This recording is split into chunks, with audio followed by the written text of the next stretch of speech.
Este es un video extendido sobre diferentes puntos y preguntas y respuestas de herencias internacionales.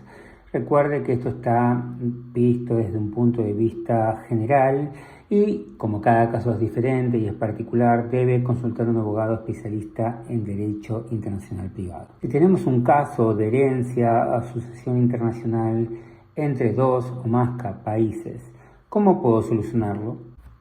En temas de herencias internacionales entre dos o más países que se encuentran en un mismo continente o en distintos continentes, no tenemos una solución en cuanto a la jurisdicción o al derecho aplicable que sea homogénea y que tengamos tratados internacionales a nivel global, a nivel continental o a nivel regional, sino que nos regimos por puntos de contacto, puntos de conexión o contactos jurisdiccionales, que eso nos va a dar la posibilidad de ir resolviendo el caso, pero siempre de forma compleja, ¿no?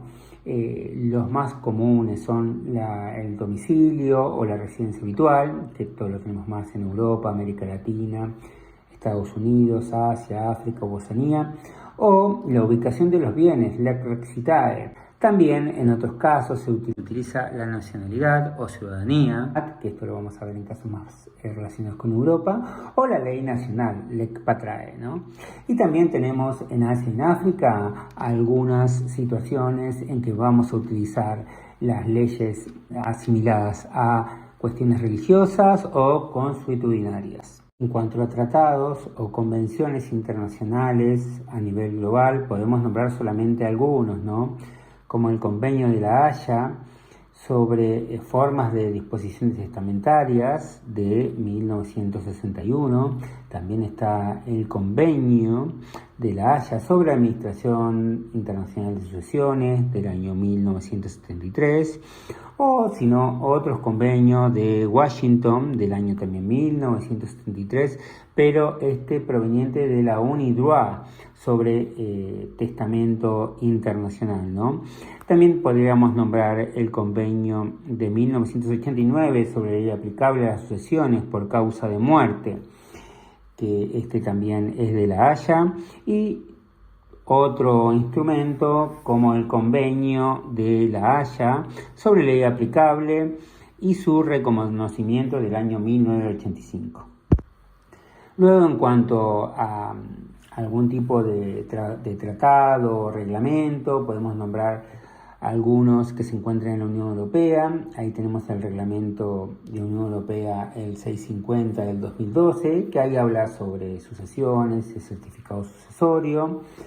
Y también en América podemos nombrar algunos como el Tratado de Montevideo 1889, 1940, las CIDIPS y algunos otros tratados bilaterales en la materia, ¿no? En cuanto a las CIDIPS, no existen normas determinadas en temas sucesorios, y luego está el Código de Bustamante, que ahí son muy pocos los países que han firmado y ratificado y que son parte, principalmente son países de Centroamérica.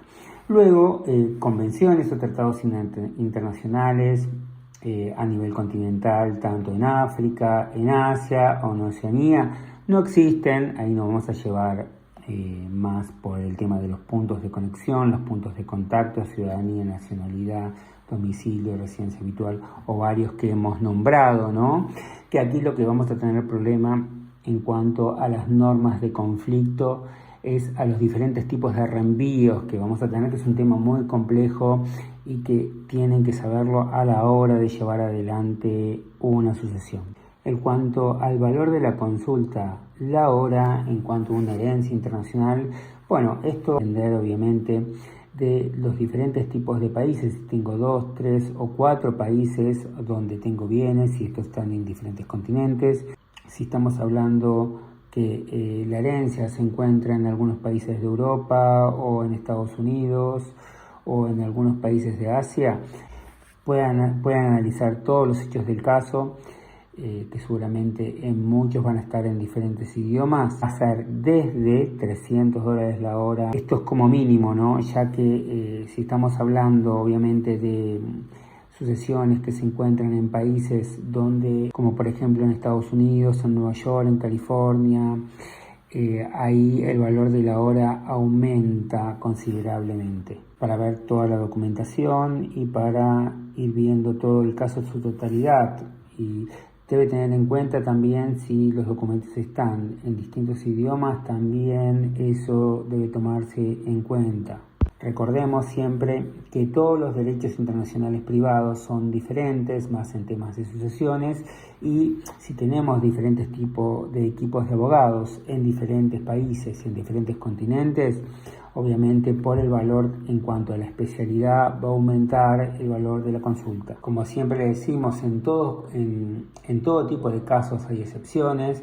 Puede haber casos que el valor de la hora baje, pero en nuestra experiencia de trabajar con varios equipos de abogados en diferentes países, es muy difícil que baje el valor de la hora, ¿no? Luego ya en cuanto al valor del costo del caso total, eso va a depender de la cantidad de bienes que tengamos, de la cantidad de países. En cuanto al tema de los plazos, este es un punto bastante complejo también, porque obviamente va a depender de qué jurisdicción estamos hablando, de qué país o qué continente, pero para que tenga una referencia en cuanto a los plazos, cualquier tipo de herencia internacional mínimamente va a tener el doble de tardanza que una herencia que se hace en una sola jurisdicción a nivel local o en un solo país. ¿Y esto por qué sucede? Porque normalmente al tener documentos que hay que enviar a distintos países, hay que apostillarlos, hay que legalizarlos, todo ese trámite debe hacerse o por la Cancillería correspondiente de su país, o por vía consular o una oficina consular dentro de una embajada, o por un notario internacional, entre otros. También puede ser una autoridad competente determinada por Cancillería de ese país, en el cual le permita enviar esos documentos de forma apostillada. Otro punto que también hace retrasar los plazos, recordemos que son las traducciones. Si tenemos en varios países varios documentos o varios instrumentos que hay que traducir, ya sea del inglés al francés, por ejemplo, del italiano al francés y así sucesivamente, bueno, eso también va a retrasar los plazos, ¿no? Entonces en este punto es importante ir como preparándose para, si uno esta parte la puede hacer de forma correcta, puede ir acortando los plazos. También otro tema muy recurrente es que cuando hay que hacer diferentes tipos de trámites relacionados con la herencia, hay que también hacer algún tipo de visado o hacer algún tipo de trámite relacionado más con derecho de extranjería, y eso suele también retrasar la herencia, ¿no? Y eso es algo que ustedes deben tener en cuenta. Otro punto que también se puede tocar para no tener retrasos es en cuanto al equipo de abogados, si va a ser una estrategia, lo que llamamos la teoría del fraccionamiento, es decir, que vamos a tener una herencia en cada país y eso, si el caso lo permite, o si vamos a tener el caso de la teoría de la unidad, ¿no? Si vamos a unificar la herencia desde un solo territorio, una sola jurisdicción. Esto siempre hay que ver si es posible y esto depende de cada caso. Otro punto que también suele aminorar los plazos es si dentro de la herencia tenemos algún tipo de testamento, ¿no? O algún instrumento que nos permita ir acelerando los plazos. Si obviamente entre los herederos también hay acuerdo y todo se puede hacer sin ningún tipo de conflicto, obviamente también se va a acelerar. Esto siempre depende obviamente de la jurisdicción que toquemos o de el derecho aplicable que vayamos a tener, ya que recordemos, como siempre decimos, no todos los países o todos los continentes tienen el mismo sistema, son todos sistemas totalmente distintos y no hay algo que los unifique. Si tenemos que comunicarnos con registros de inmueble, con determinados registros civiles para pedir documentación, o si necesitamos hacer algún otro tipo de trámite con la contraparte, por ejemplo, necesitamos contar con los intérpretes en el idioma del país a donde vamos a hacer ese trámite, ya que por lo general todos estos registros solamente hablan el idioma de ese país. Para ello es muy importante verificar si podemos ir cumpliendo con la cooperación internacional y de esa manera todo lo que es comunicación y prueba ir haciéndolo de forma más ágil. Recordemos que todo lo que es derecho procesal se utiliza el derecho procesal interno de cada país, no vamos a utilizar el derecho internacional privado, ¿no? Eso hay que tener en cuenta, por eso cada plazo va a depender en qué país y en qué jurisdicción estemos y se va a tomar en cuenta el derecho procesal interno de ese país. Otro punto también que pasa dentro de cada caso, ¿no? Es ir verificando también de ir acordando entre los herederos un mismo equipo de abogados. ¿Qué pasa? Si los herederos no se ponen de acuerdo y cada uno tiene su propio equipo de abogados, obviamente va a haber distintas formas de trabajo y esto también va a ir aumentando los plazos. Recuerda, como siempre decimos, en este caso de herencias internacionales, como todos los derechos internacionales privados son distintos y cada jurisdicción es distinta, no existe un sistema unificado. Existen pocos tratados, ya sea a nivel global, a nivel continental o a nivel regional. Es importante ir contando con abogados especializados en derecho internacional privado y cada abogado en derecho internacional privado en cada jurisdicción debe estar matriculado. Por eso recuerde que esto también es un detalle que le va a hacer aminorar los plazos, porque si toman el caso abogados de derecho local y no aplican el derecho internacional privado, van a elegir mal la jurisdicción, van a elegir mal el derecho aplicable y esto va a hacer que retrase el caso. Bueno, luego, ¿cómo lo representamos en dos o más países diferentes, ya sean en el mismo continente o en distintos continentes? Bueno, lo primero que tenemos que tener en cuenta es que vamos a tener abogados especialistas en derecho internacional privado, en temas de herencia, que tienen que estar matriculados en cada uno de estos países donde se encuentre la herencia y deben tener poderes especiales para poder actuar en nombre de los herederos, ¿no?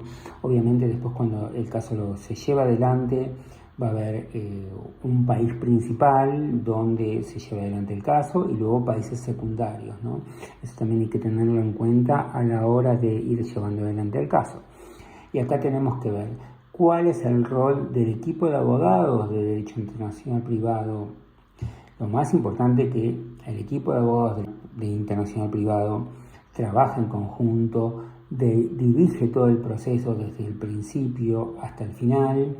Obviamente va a verificar en qué momento se va a aplicar una ley extranjera. Si no vamos aplicando normas extranjeras dentro del proceso, luego cuando quiero realizar el reconocimiento de la sentencia en otra jurisdicción, lo más probable que pase es que no me vayan a reconocer esa sentencia, entonces va a ser válida solamente para un solo país, ¿no? Por último, vamos a hablar un poco de la diferencia entre los intérpretes y los traductores, que siempre hay una confusión.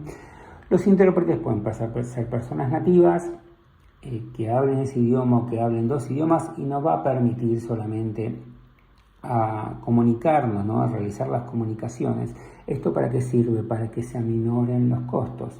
En cambio, si ya hablamos de traductores oficiales y, por ejemplo, hay que traducir a 2 o a 3 idiomas, recordemos que los traductores oficiales deben ser matriculados. Son obviamente traductores matriculados en derecho, ¿no? En cada país especialistas en derecho, y que estos traductores obviamente sirven para que de manera autorizada la Cancillería pueda realizar las homologaciones de los diferentes documentos. Bueno, recuerde que esto que le estamos dando es solamente una guía. Sí o sí, como todos los casos son diferentes, va a tener que contactarse con un equipo de abogados especializados en derecho internacional privado. Ellos lo van a ir guiando en cada uno de estos puntos en forma específica. Obviamente estamos tratando de comunicar en este video de forma no técnica para que lo pueda entender el público en general. Si tiene alguna duda, puede comunicarse directamente con nosotros a abogadosinternacional.com.